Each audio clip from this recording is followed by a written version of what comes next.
The silent morning. The Galactic Union had existed for 12,000 years. In that time, they had witnessed the rise and fall of hundreds of civilizations.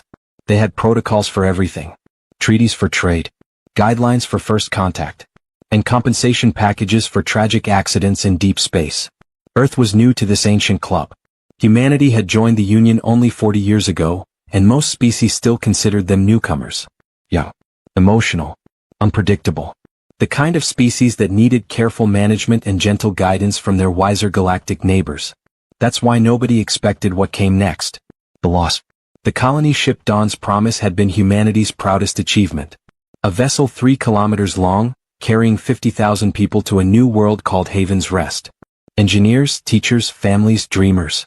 They had left Earth singing songs and waving goodbye to loved ones who watched from observation platforms across the solar system.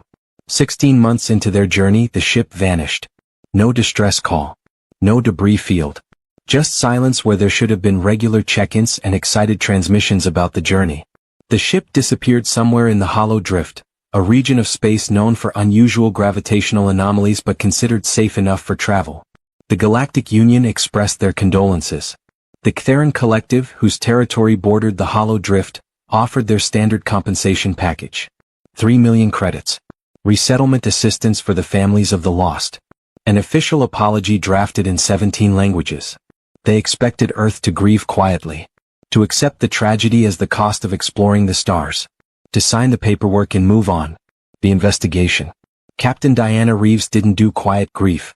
She stood in the command center of the Earth vessel Pathfinder, staring at holographic star maps with eyes that hadn't seen sleep in 4 days.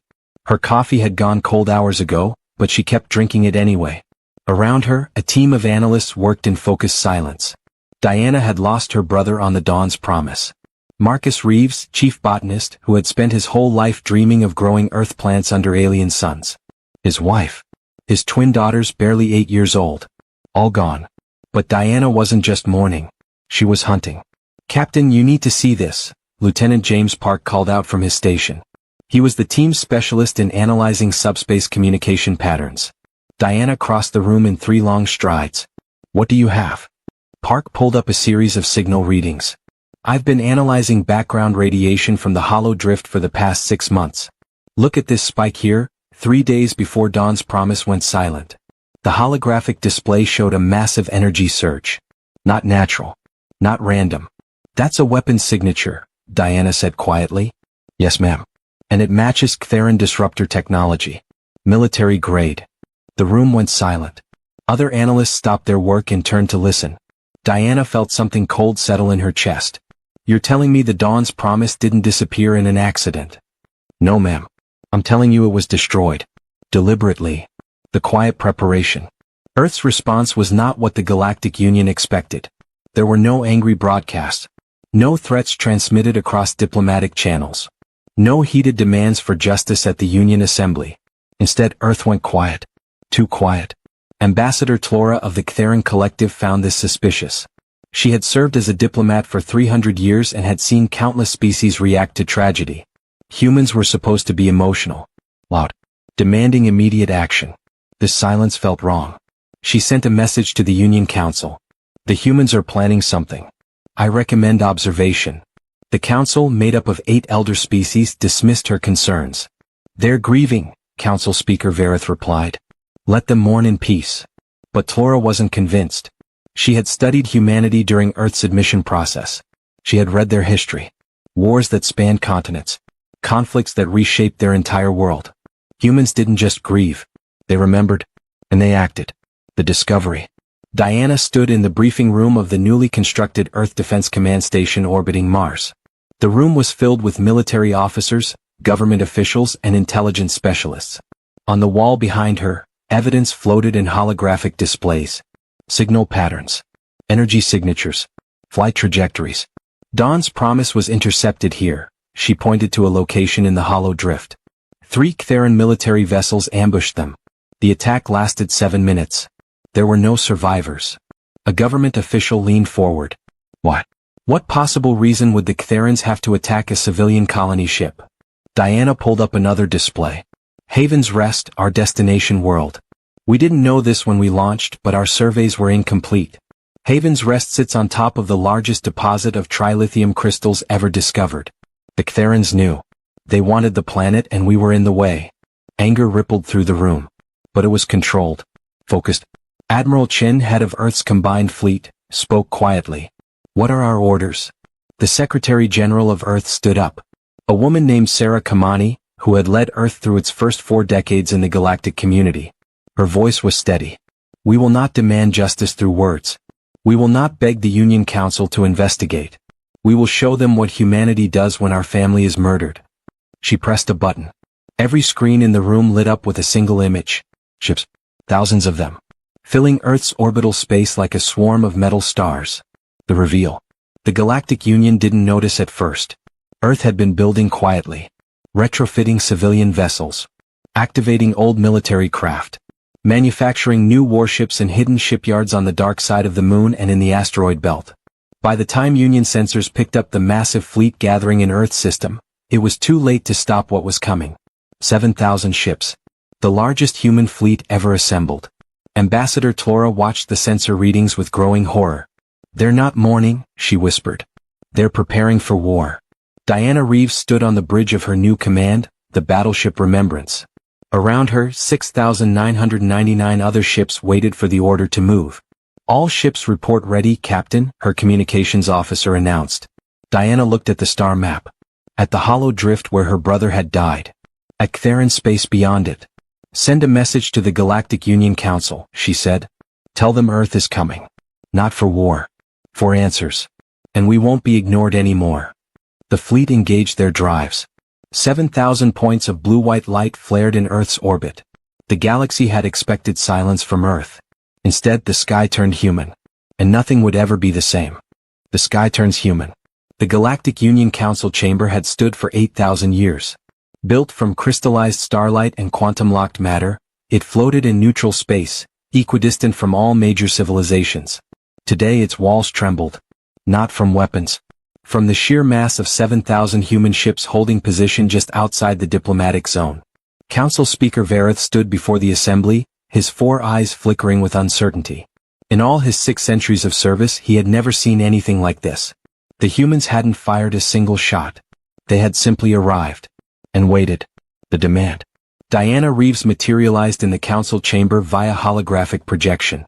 She wore her Earth Fleet uniform perfectly pressed.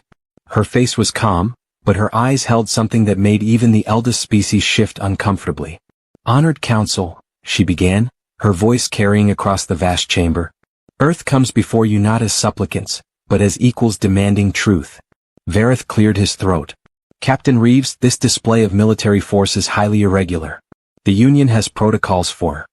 50,000 of my people are dead, Diana interrupted. Her voice never rose, but it cut through his words like a blade. Not from an accident. From murder. And your protocols offered us credits and apologies. She gestured, and holographic evidence filled the chamber. Energy signatures. Communication intercepts. Flight data recovered from debris fields that the Ctharans thought they had destroyed completely.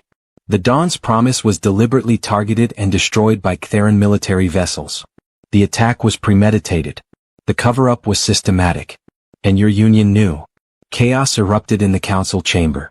Delegates from 100 species began talking at once. Ambassador Tlora stood frozen at the Ctharan delegation table, her face unreadable. The alien perspective. In the observation galleries, representatives from species across the galaxy watched in stunned silence. Among them sat Counselor Zizkara of the Savanthian Accord, a species known for their scholarly nature and extensive historical records. Remarkable, Zizkara whispered to her aide. Do you understand what we're witnessing? The aide shook her head. For 12,000 years, the Union has operated on a simple principle. Might determines right, but power must be demonstrated slowly, carefully, through centuries of diplomatic maneuvering. Species that react emotionally to tragedy are considered primitive. Weak. Zizkara gestured to the holographic display showing the human fleet. Look at them. They grieved for exactly 4 months. Not a day of public outcry. Not a single threat. Just silence. And in that silence, they built an armada. But why? Her aide asked. The Ctharans have 12 colonial worlds and fleets 10 times this size. The humans can't possibly win a war. They're not here to win a war, Zizkara said softly. They're here to make sure nobody ignores human grief ever again. Win or lose, the galaxy will remember this day. The truth unveiled. Diana continued her presentation. The Ctheran Collective wanted Haven's Rest for its trilithium deposits. Rather than negotiate, they eliminated the competition. They murdered 50,000 civilians, including 8,000 children. She paused, letting that number sink in. The Union Council received evidence of Ctheran military activity in the Hollow Drift 3 weeks after the Dawn's Promise disappeared. This evidence was filed and forgotten. Convenient. Quiet. Easier than confronting a powerful member species. Council Speaker Verith's face darkened. Captain, those are serious accusations. I have the communication logs, Diana said flatly. Submitted by Union Observer Kesval. Filed under Incident Report 7743 Delta. Never investigated. Never shared with Earth. Would you like me to display them for the entire council? Verith went silent. Ambassador Tlora suddenly stood. Every eye in the chamber turned to her. The Ctheran diplomat's posture was rigid, her breathing controlled. For a long moment she said nothing. Then she spoke. Captain Reeves is correct. Gasps echoed through the chamber. The attack on Dawn's Promise was authorized by the Ctheran High Command. I learned of this 3 days ago when I pressed my government for answers about the human fleet movements. I was told to remain silent, that the matter was closed, that Earth would accept the compensation and move on. Tlora's voice grew stronger. I have served the Union for 300 years. I believed in its principles of peace and cooperation. But I will not be complicit in the murder of innocents and the corruption of justice. She transmitted a data package to the entire council. Here is everything. Communications between High Command and the attack fleet. Orders to destroy the colony ship. Instructions to fabricate the accident story. All of it. The human response. The council chamber erupted into chaos again. Delegates shouted accusations. The Ctheran delegation tried to defend themselves. Security protocols activated, ready to seal the chamber if violence broke out. Diana raised her hand and somehow, impossibly, the chamber quieted. Earth did not come here for revenge, she said. We came for acknowledgement. For justice. For the promise that when humans die, the galaxy will not just file reports and forget. Admiral Chen's voice joined hers through the communication link. Our fleet carries enough firepower to glass every Ctheran colony world. We could start a war that would tear this sector apart. But that's not who we are. Diana nodded. We want 3 things. First, the Ctheran officers responsible for the attack will be tried for war crimes in a neutral court. Second, Haven's Rest will be recognized as Earth territory, and the Ctherans will pay for its colonization in memory of those who died trying to reach it. Third, the Union Council will establish a new protocol. The Reeves Protocol. She pulled up a document.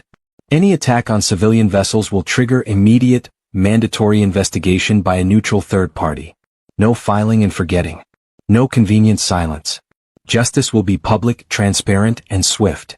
Council Speaker Verith looked at the human fleet on his tactical displays, then at the evidence filling his chamber, then at Diana's unwavering gaze. The council will vote, he said quietly. The new understanding. 3 hours later the vote concluded. The Reeves Protocol passed with 87% approval. The Ctheran government agreed to all terms rather than face a war they knew would devastate both sides. Diana stood on the bridge of the Remembrance, watching as the human fleet began to disperse. Ships returning to Earth. Others heading to secure Haven's Rest. A few remaining on station as the new Earth Embassy Guard. Lieutenant Park approached her. Captain, we're receiving transmissions from all over the galaxy. Smaller species, colonies that have faced similar incidents. They're calling you a hero. Diana shook her head. I'm not a hero. I'm just someone who refused to let my brother's death be forgotten. She looked at the stars, at the vast expanse of space that humanity was still learning to navigate. For 12,000 years, this galaxy has operated on the assumption that new species should be seen and not heard. That grief should be private and inconsequential. That power is the only language worth speaking. Diana turned to her crew. Today we taught them something different. We showed them that humanity doesn't just grieve. We remember. We act. And we will never, ever accept silence when justice is required. The aftermath. Counselor Zijkara stood in her observation gallery, watching the human fleet depart. Her aide stood beside her, still processing everything they had witnessed. They changed everything, the aide whispered. Without firing a single shot. Yes, Zijkara agreed. That's the most terrifying part. They didn't need violence. They just needed to show up. To refuse to be dismissed. To turn their grief into purpose. She pulled up historical records on her data pad. Every species that joins the Union goes through a defining moment. A point where the galaxy decides how to treat them. The Savanthians proved our worth through scientific advancement. The Tellurians through military conquest. The Vish through economic dominance. And the humans? Her aide asked. Zikara looked at the departing fleet, at the blue world of Earth visible in the distance. The humans proved their worth through something we had forgotten was possible. They showed us that emotional depth isn't weakness. That grief can fuel justice instead of just rage. That a young species can teach old ones new lessons. She saved her observations to the Savanthian historical archives. Mark this day carefully. The day the sky turned human. The day the Galactic Union learned that Earth will not mourn quietly. They will mourn powerfully, purposefully, and in a way that ensures nobody forgets the lives they've lost. The promise. On Earth, Sarah Kamani addressed a crowd of millions. Families of the Dawn's promise victims stood in the front rows, many crying, some smiling through their tears. Today we honor the 50,000 souls who journeyed toward tomorrow and never arrived, she said. We honor them not with silence but with action. Haven's Rest will be built. Your loved ones will have their new world, and their names will be the first carved into its foundation stones. She looked up at the sky where ships were returning home. The galaxy expected us to accept tragedy as the price of reaching for the stars. But humanity has never accepted what others expect. We reach higher. We demand more. Not because we're aggressive but because every human life matters. Every dream deserves protection. Every loss deserves justice. The crowd erupted in applause that echoed across the plaza. Diana Reeves watched the broadcast from the remembrance. Beside her holographic display, she had placed a small photograph. Her brother Marcus, smiling in a garden, surrounded by exotic plants he had cultivated. His daughters on either side of him, laughing at something outside the frame. We did it, Marcus, she whispered. The galaxy will remember you. All of you. Outside her viewport, the stars shone brightly. And among them, humanity's ships moved with new confidence. No longer the newcomers hoping for acceptance. Now they were equals who had earned their place. Not through conquest, but through the simple, powerful act of refusing to let their dead be forgotten. The sky had turned human, and the galaxy would never be the same.